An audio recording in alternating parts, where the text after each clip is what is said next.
जय श्रीराम मित्रांनो, आज आपण बनवतोय बटाट्याची भाजी.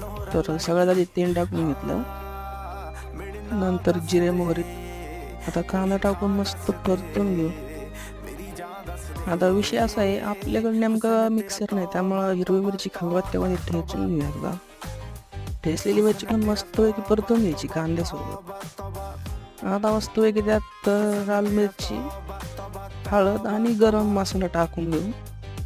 आता का नाही का आपल्याला सगळे बटाटे त्याच्यात टाकून द्यायचे आणि मस्तपैकी आरामात परतून घ्यायचं.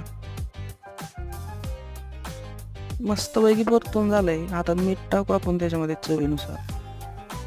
आता का नाही जेवढा रस्सा पाहिजे तेवढं पाणी टाकून घ्यायचं त्याच्यामध्ये.